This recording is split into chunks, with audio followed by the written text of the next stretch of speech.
Assalamu alaikum warahmatullahi wabarakatuh. Innal hamdalillah nahmadu wa nasta'inu wa nastaghfiru wa na'udhu billahi min shururi anfusina wa min sayyiati a'malina may yahdihillahu fala mudilla lahu wa may yudlil fala hadiya lahu wa ashhadu an la ilaha illallah wa ashhadu anna muhammadan abduhu wa rasuluhu amma ba'd. All praise is to Allah who make this world a provision for the last day. He has prepared for the believers the fullest recompense on the day of judgment. I bear witness that there is no deity except Allah. He has no associates.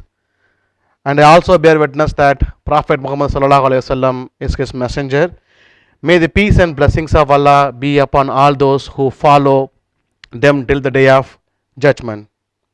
I remind myself and you to be aware that we are asked to obey the orders of Almighty Allah. Allah says about this in Quran Surah 59 verses 18 that, O believers, be mindful of Allah and let every soul look to what deeds it has sent forth for tomorrow. And fear Allah, for certainly Allah is all aware of what you do. Alhamdulillah. Inshallah, today we will see a continuation of our previous sermon about the status of women in Islam. As we have seen, Allah has raised the status of women and honored them. As an indication of this fact, Allah has mentioned about women in many places in the Holy Quran, and most importantly, Quran provides a clear-cut evidence that women is equal to men in the sight of Almighty Allah with respect to rights and responsibilities. Quran says about this in many places. Inshallah, I'm going to give three references which emphasizes this fact that women is no way different from men in the view of Almighty Allah when it comes to rights and responsibilities. Allah says about this equalness in Surah 74 verses 38 that every soul will be detained for what it has done. So Allah refers every soul. He didn't say only men or only women. He says all soul, every soul will be detained for what it has done in this world life. In another surah, in another verses, Allah says about the equalness of men to women as in Surah 3 verses 195 that I will never deny any of you, whether it's a male or female, the reward of your deeds. Both are equal in reward. Those who migrated or those who were expelled, which is evicted from their homes and were persecuted for my sake and fought and some martyred, I will certainly forgive their sins and admit them into gardens under which rivers flow as the reward from Allah. And with Allah is the finest reward. So Allah says in this verses again that He is not going to deny any of the reward based upon the deeds that we collect in this dunya. To Him, both men and women are equal kind of treatment when it comes to rewarding for our deeds. In another verses, Allah also emphasizes this fact that in Surah 16 verses 97 that whoever does good, whether it's a male or female, and is a true believer, we will surely bless them with a good life, and we will certainly reward them according to the best of their deeds. Again, in this verses also, Allah is stressing that to me, men and women no different. It's just a gender difference. But to me, they are human. I reward them equally based upon the deeds, the activities they collect in this world life. According to Quran, woman is not blamed for Adam's first mistake. In fact, both were jointly wrong in disobeying Allah. Both repented and both were forgiven by Allah. This is mentioned in Quran, Surah 2 verses 36 and Surah 7 verses 20 to 24. In fact, in one specific verses, Adam was blamed for this act.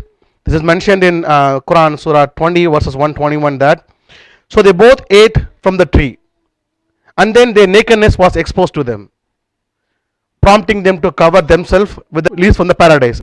So Adam disobeyed his Lord, and so he lost his way. So in the specific verses, Adam has been blamed for disobeying Allah.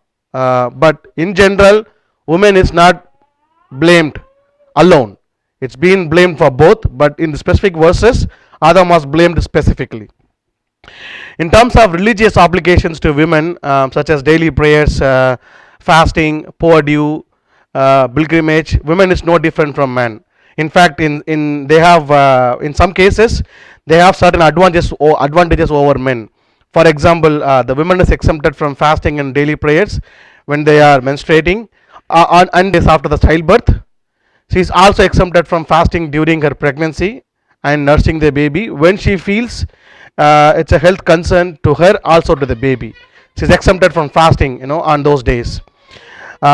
Whatever obligatory fasting that she has missed. What I mean by obligatory fastings means the fasting in the month of Ramadan. Whatever obligatory fasting that she has missed in the month of Ramadan, she can make it up whenever she can. But whatever prayers that she has missed for those above reasons, there is no obligation on the women to make up those prayers. But whatever obligatory fasting in the month of Ramadan she has missed, she has to make up whenever she can. And most importantly, unlike other religions, Islam allows women to get into the mosque and they can pray. There's an incident happened in the lifetime of Prophet Muhammad sallallahu alaihi wasallam. It is reported by Ibn Umar, saying that Prophet Rasulullah sallallahu alaihi wasallam said, "Do not prevent your women from visiting the mosque, but their houses are better for them for praying." So what Rasulullah said is, don't stop women to get into the masjid. But he is also suggesting that it is best for the women if they can pray from their home. Maybe they may feel more comfortable in their home.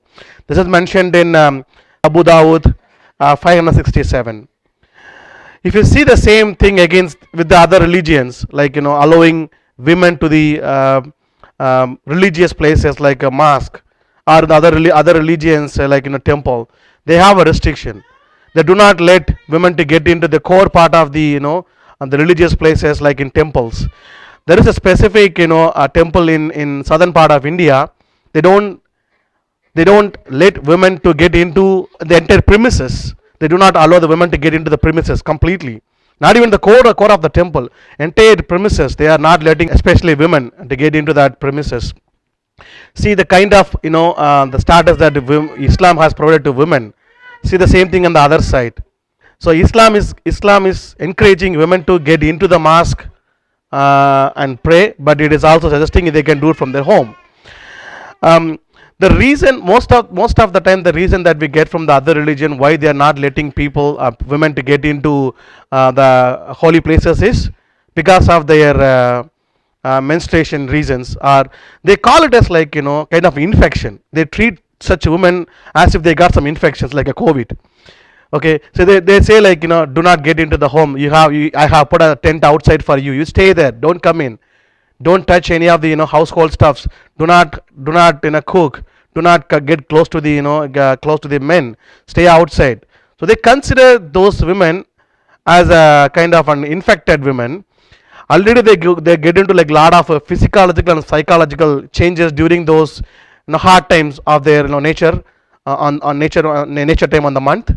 But these kind of like psychological stuff which definitely is not going to help them. It is definitely affecting them.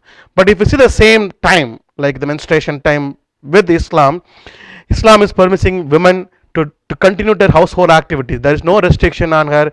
There is nothing called we will keep a tent outside. No, it's nothing like that. They can continue their household activities as they do regularly. In fact, there are some incidents happened in the lifetime of Prophet Rasulullah sallallahu alaihi wasallam and Aisha radhiyallahu anhu that Aisha radhiyallahu anhu used to wash Rasulullah's head. Also, she used to comb his hair when she was menstruating. Also, they used to sleep under a single cover. Even she was menstruating, Rasulullah sallallahu alaihi wasallam used to sleep with his wife under a single cover. But there is certain things which is not permissible in Islam for some reasons for the menstruating women, like prayer. We have seen above prayer, fasting, and these are all like not permissible for the woman.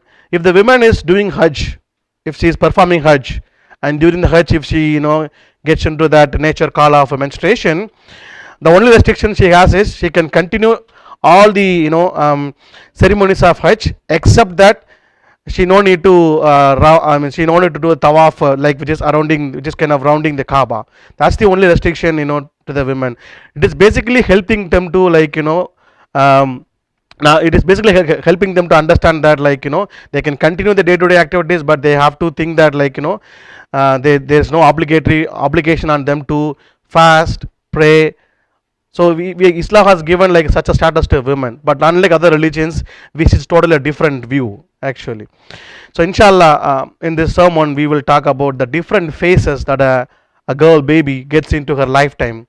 Inshallah, we will start with as a female child and as an adult. There is a social acceptance around the world, specifically in southern part of India, as I can call that. It's called female infanticide.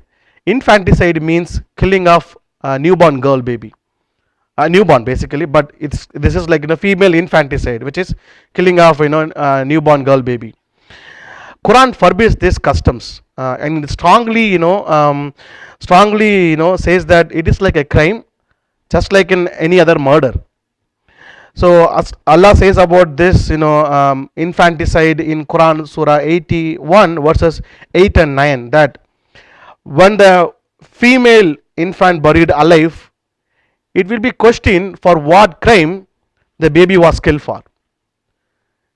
So as Allah will definitely be asking to the person who is burying her female baby, newborn, on the day of judgment, he will be questioned for what crime that baby was killed for. You have to give me a valid reason.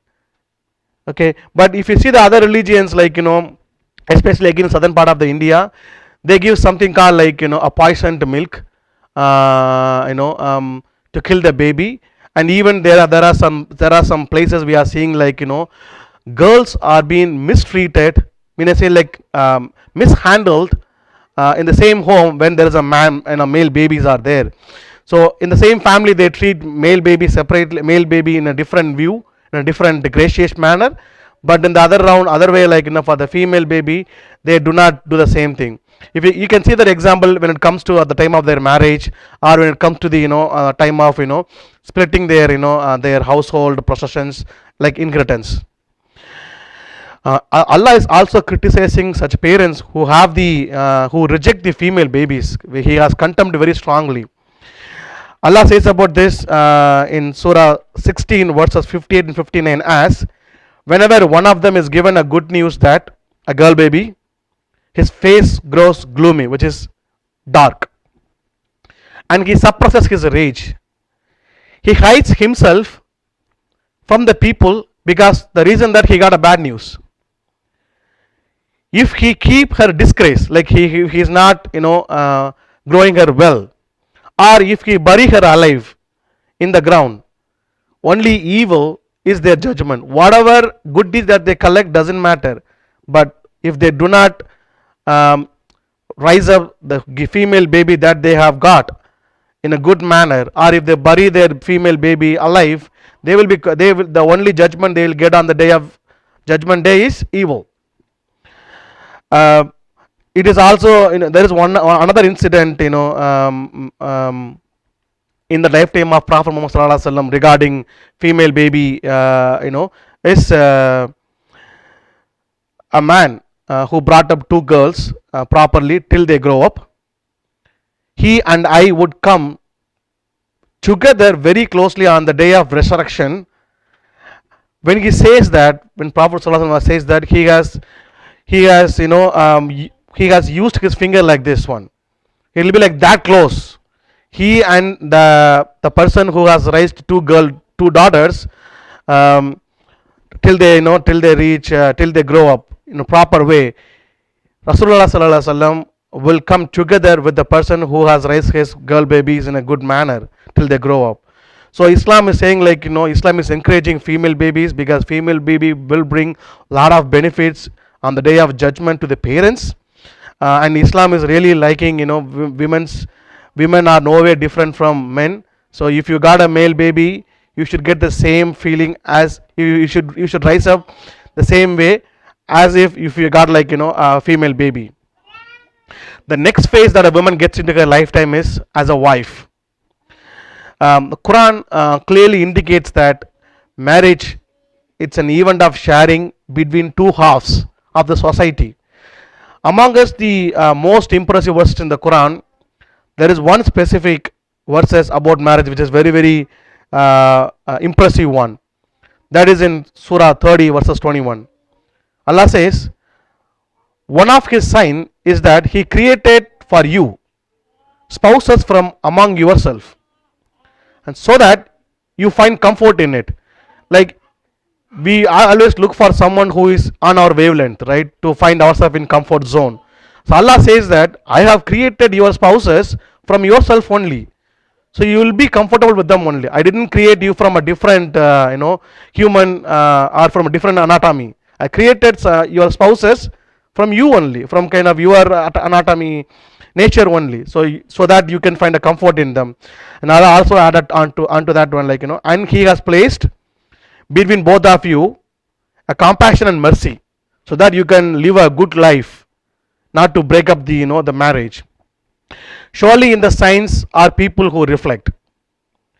So Allah says about marriage as, like, he created our spouse from our own mindset of people, not like a different mindset of people. This is with the main intention just to feel comfortable with them. It's very similar to the way we are finding our best buddies, so that we will we will always feel like in comfort zones, right? So Allah says that I didn't create your spouse from a different comfort zone as yours. Unlike in other religions, in Islam, a girl cannot be forced to marry anyone without her consent. In some places, girls are getting forced.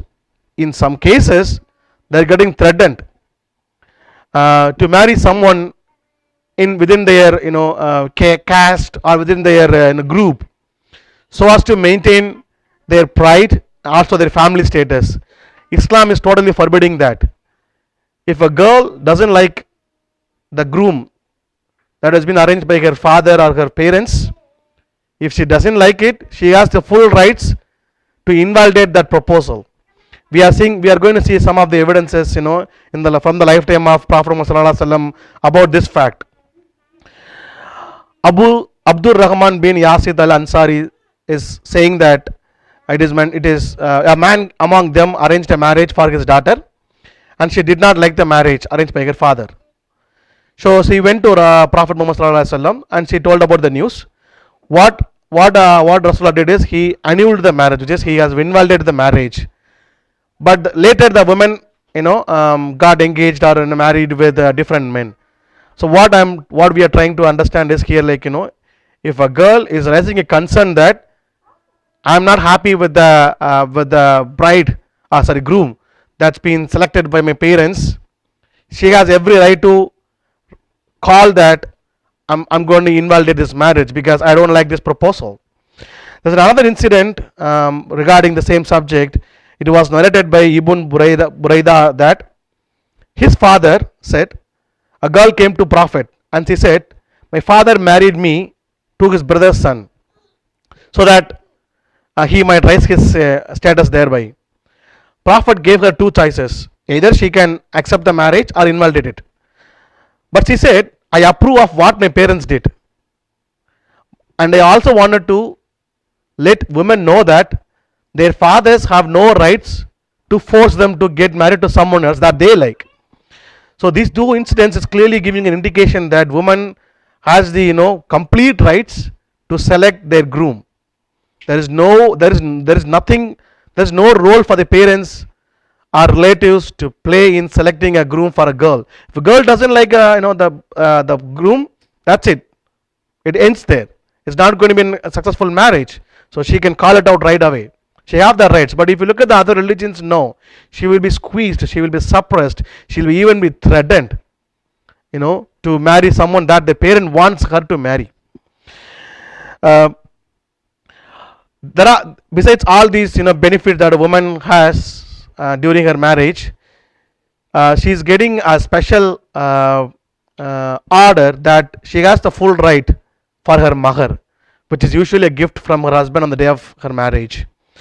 Allah says about this one in Quran Surah 4 verses 4 that give women their due dowries graciously, but if they waive some of it willingly, then you may enjoy it freely without any consciousness. So Allah says, like, a man, when he is going to marry a girl, he has to give her due dowry, which is mahar, graciously, whatever he can. Okay, but if she says, like, okay, I do not want your mahar, means, like, there is no need for the man to fear for Allah that, like, she is not accepting my mahar. Allah says, like, if she waives it for you, you can enjoy it without any fear from Allah. The concept of mahar in Islam is not the actual or symbolic price or price tag for the women. It is basically a form of expressing the love and affection that a groom has on the bride on the day of marriage. If you see the other religions, they have a similar concept called, like, dowry. I mean, in Islam it's called mahar. Its English version is called dowry, right? So in other religion, the dowry comes the other way around. The groom is demanding from the bride family for the bride. I mean, for the dowry. They have like a different grade of grooms. If the groom is, like, not educated, if he is working within his hometown, maybe he may get like $50,000 maybe. Okay, but if he is an educated one, a graduated one, and he has some handsome salary from his hometown, maybe he may get like $100,000. Okay, if he is settled in foreign country, he may get like $1 million or dollars. So thing is, like, the groom family will demand the bride family to give me, because I have raised my son with so much financial investment. I need to recover it back. The only way I can recover back is to get the dowry from you. But if you see, the Islam is other way around. Okay, whatever a man can, a groom can graciously give to her bride, Islam is recommending to give mahar to the women, not meant to grab mahar from women. But the other religion is other way around. It's other way around, actually. Also, like, women has the rights to recognize her marriage proposal. She also has the rights to call an end for her unsuccessful marriage at any time. But to provide a stability in the family, and also to protect the family from getting into a hasty decision under, like, different emotional reasons, certain steps and waiting period should be observed by both men and women who are shouting for who is seeking for this divorce. Certainly, women are relatively, like, more emotional in nature. A good reason for asking for divorce should be brought up before the judge. If judge feels that, like, the reason is really acceptable, and when there is a no way that this marriage can continue, there is an order from Allah on women and on men. He says a man should still treat her appropriately. He should not mishandle her. About handling women who is shouting for who is asking for divorce from a husband, Allah says about this in Quran Surah 2 verses 231. It is also mentioned in Surah 2 229, Surah 33 and 49. When you divorce a woman and they have almost reached the end of their waiting period, either retain them honorably or let them go honorably, but do not retain them only to harm them or take advantage of them. Whoever does that surely wrongs their own soul. Do not take Allah's revelation lightly. Remember, Allah favors upon you as well as the book and the wisdom He has sent down for your guidance. Be mindful of Allah, and Allah knows that Allah has perfect knowledge of all the things. The next phase that a woman gets into her lifetime is as a mother. Islam considers showing kindness to parents as next priority to the worshipping of Allah. Allah says about mother in many Quran verses. I'm going to give few of them. In Quran Surah 31:14, that we have commanded people to honor their parents. Their mothers bore them through hardship upon hardship and their weaning takes 2 years, meaning they breast milk their babies for 2 years. So be grateful to me and to your parents. Remember, to me is the final return for you. So Allah will definitely question us when we go on the day of judgment. How did we handle our mother? So Allah clearly says, like, you have to treat your mother really well. So Allah didn't give this kind of importance to the other part of the parent, but he is saying, like, he's going into like so many weaning, bore through her lifetime to grow you up. There's an incident in the lifetime of Prophet Muhammad Sallallahu Alaihi Wasallam regarding mother, that it is narrated by Abu Huraira. It is documented in Sahih al-Bukhari 5971. A man came to Allah's messenger and said, "O Allah, O Allah's messenger, who is more entitled to me? Who I can treat well?" Prophet said, "Your mother." Then the man asked again, "Who is next?" Then Prophet said, "Your mother." Then the man asked third time, "Who is next?" Then Prophet again said, "It's your mother." And then the person asked the fourth time, "Who is next?" And that time Rasulullah said, "Father." So Rasulullah is clearly saying, like, mother has more importance for a man, for a child to father. He has given like 3 times importance of mother or father. So Islam has given, like, such a high importance to women. There is a famous saying from Prophet Allah Sallallahu Alaihi Wasallam that, like, paradise is at the feet of your mother. This is for this one. This incident, which is narrated from Muawiyah bin Jamia as-Sulaimi, that Jamia came to Prophet and said, "O Messenger of Allah, I want to go out and fight in jihad, and I have come over and I have come to ask your advice." He said, "Do you have a mother?" And the other person replied, "Yes, I have my mother." He said, "Then stay with your mother, because the paradise is beneath her feet."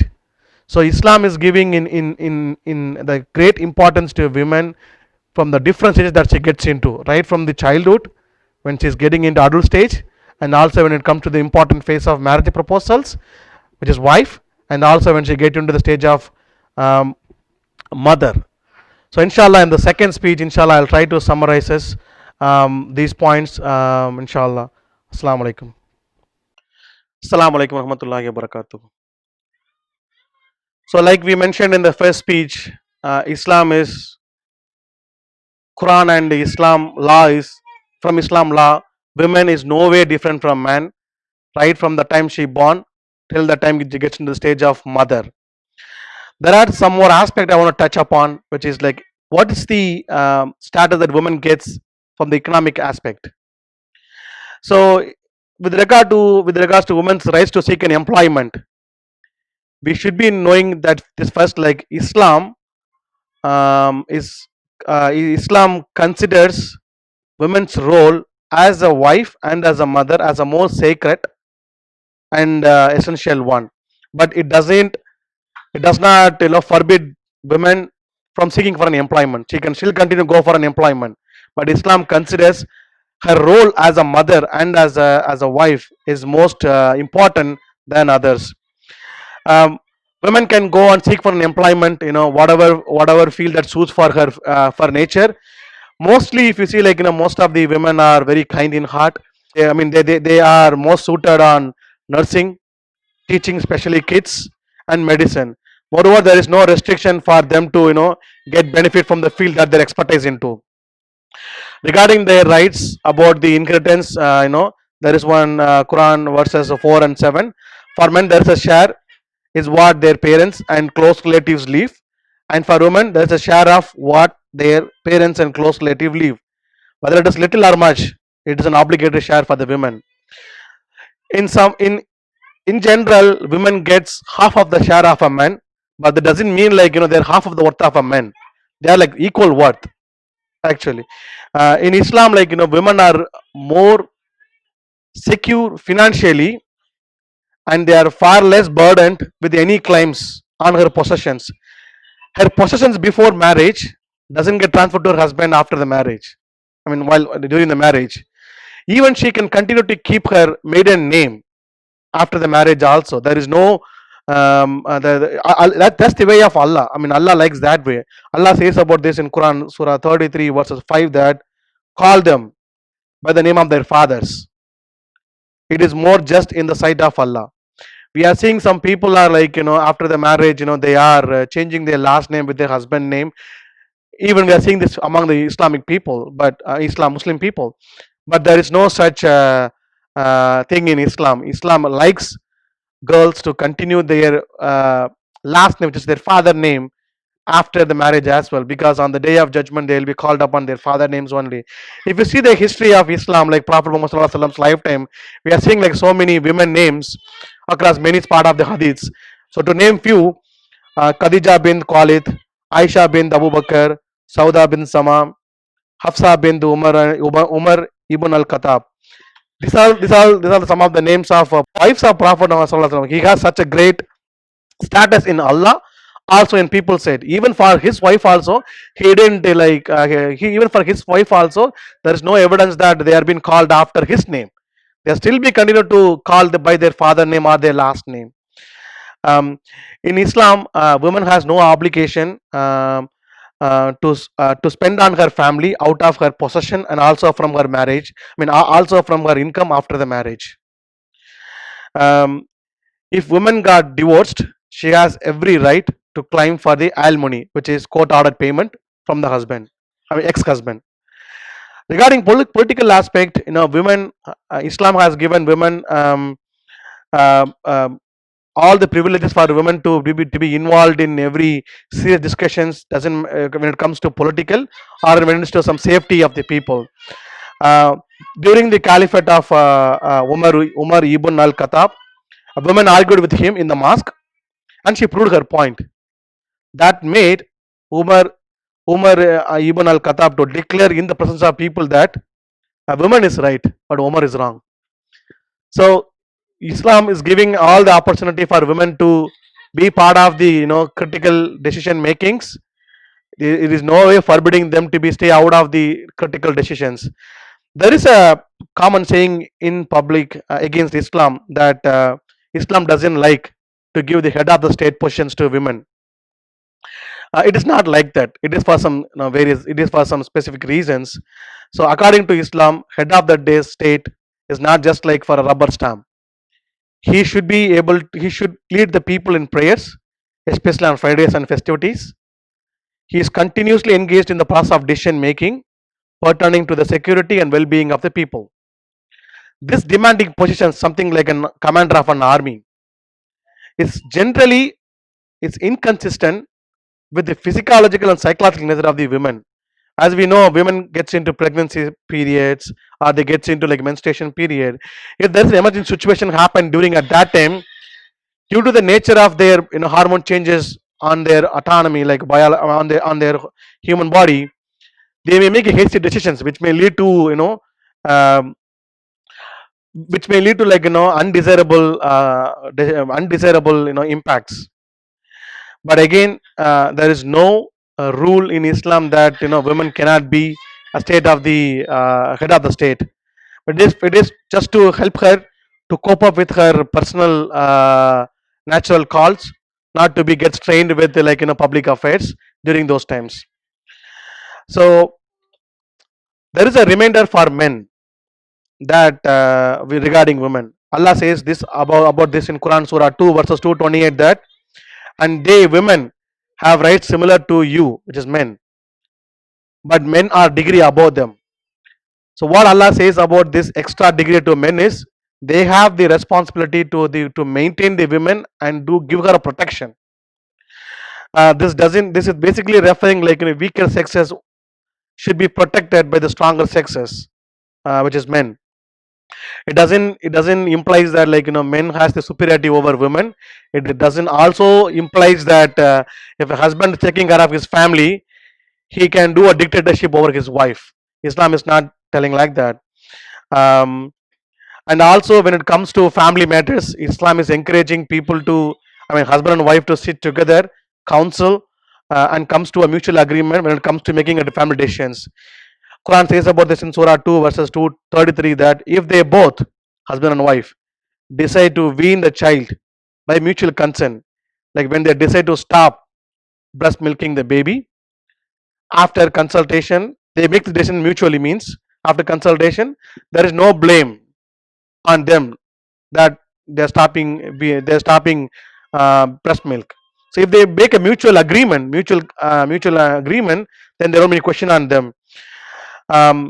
Also, another regarding men hating women, Allah is has a very sound verses regarding very sound to the men, very sound verses to the men when he comes to hating the women. Treat them fairly. If you dislike them, you may hate something in which Allah turns it into a great blessing. So if you dislike your women, you may be end up in disliking something that Allah has more treasure on it. So Allah says that a man should not dislike women. He should always given equal treatment as him. Remember one saying from Prophet Muhammad Sallallahu Alaihi Wasallam that the believers who show the most perfect faith are those who are the best behavior, and the best of you are those who are the best of their wives, who are best to their wives. This is mentioned in Tirmidhi 1162.